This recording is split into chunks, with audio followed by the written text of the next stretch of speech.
So we just got a ton more information on Wuthering Waves and all the different things that lead up to the gameplay through the technical test. I was able to do kind of a pop-up restream of somebody that was able to get in the technical test on CN and kind of watch what they were doing. And I gotta say, I'm pretty blown away. So let's go ahead and talk about it.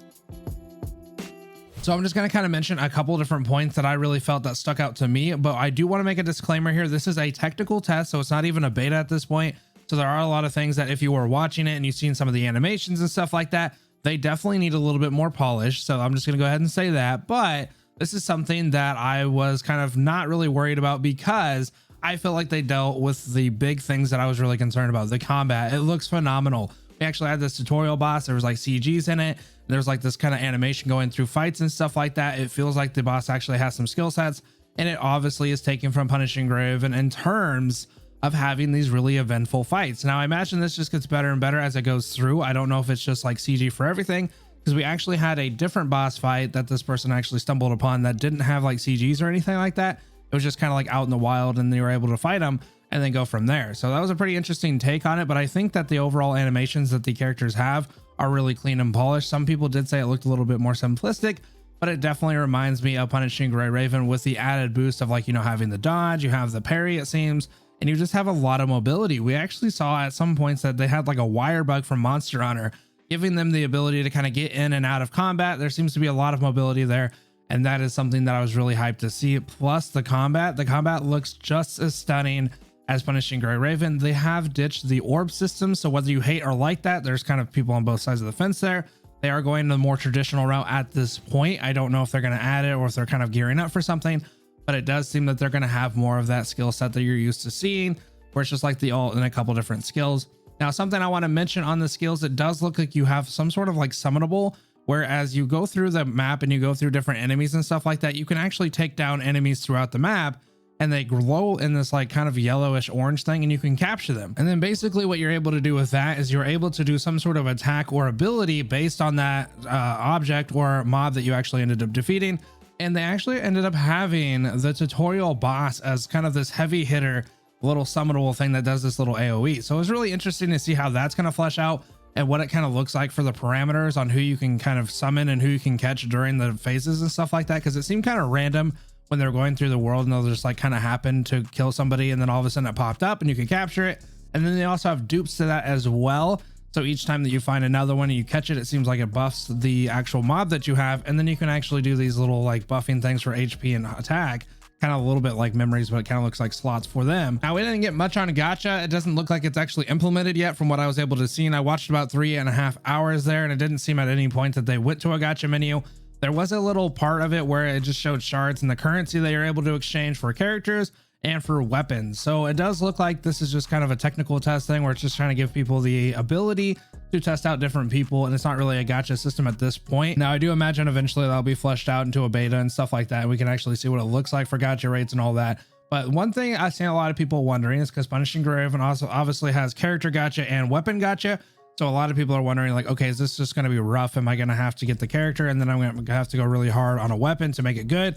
If it goes anywhere where Punishing Graven does, there are weapons that do obviously make it a little bit easier, but never do you feel like you have to have a 6-star every single time to do the things that you need to do. And I feel like this game is going to pick up on that because there were different chests, there were different mobs that you could fight, and you would actually get rewards based on like the different people that you fought with a chest, and it would give you what looks like a kind of high rarity with a purple weapon for a certain character. Now it looked like the highest rarity at this point was a yellow from the menu that he was actually going through, but it seemed like the highest rarity that you were able to find in the world currently is a purple, which is actually pretty good. I would have probably assumed that that's somewhere around a 5-star or a 4-star in Punishing Graven if you're familiar with that. So you can probably do quite a bit of damage. Now he didn't actually swap off on weapons very often, and I didn't really get to a point where he did. So I'm not sure if they have different effects, different abilities and stuff like that, or different stats. I imagine they have different like stats to them. They probably have a couple different things you can do with them, a lot like PGR, but they didn't really mess with that much. So I'm not going to say much about it. So moving into kind of the UI, I think the UI is actually super clean. It looks really cool for a technical test. There are memories, what seem to be memories anyway, that you're able to do. Having 2 of them linked seem to give you some sort of bonus. It doesn't necessarily look like there's a 4-stack or a 6-stack, but I'm not necessarily sure if they just didn't really mess with it that much because they were just kind of, you know, playing the game, going out there, killing mobs, doing their thing. So I don't think they were too concerned on the different memory sets. Now, we did actually see a very interesting subset of characters. We didn't see any archers yet. I was really hoping to see like a Bianca, somebody who has a lot of range, but we actually got to see a summoner. This was actually huge, and I was really hyped when I saw it because I'm like, oh, this is so cool. Because at first, I thought it was one of the summonables that I mentioned earlier that you can get from destroying mobs. But this is a full-on, like, this chick was using range summons, and they had different animations and stuff like that. So that was actually cool to see that they have kind of this different archetype that we don't normally see in these kind of like single player, you know, co-op open worlds. It's more like an MMO thing.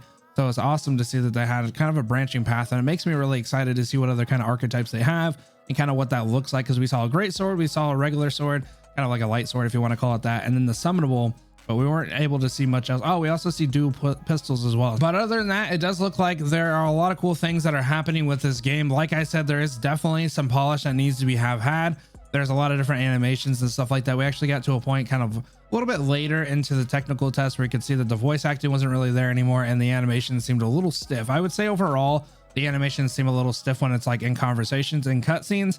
Now, that's going to be something that's going to be polished most likely, and it's really kind of one of those things where I don't necessarily care right now to look at it, because like I said, they have the combat, they have the mobility. It seems like they have the general idea of what they want to do for bosses and kind of the world building and stuff like that. There were a couple areas where they kind of traversed that were scarce, they didn't have anything in it, but I think that was more because they was kind of like setting the bounds. He was going a little bit further than they wanted them to go in the technical test, and so a lot of things weren't actually generated in these areas. But it looks like we're gonna have like strongholds that you can actually go into and fight, maybe have some sort of decent rewards from that, and just a couple different cities. Now, the overall like atmosphere, a lot of people are saying it's a little dark. Now, I would say that this probably is reminiscent of PGR, but I don't know if it's because they wanted the sky to be gray all the time, because there isn't really a lot of color to the sky. So I don't know if that's something they're going to add, or they're just going for the atmospheric kind of thing. But that's definitely going to be a preference based on what you like. There was a day-night cycle, and I gotta say the eminent light from the city was actually really good. I think it did very, very well from the main city that we're able to see. Obviously, it's the most fleshed out because that's kind of like,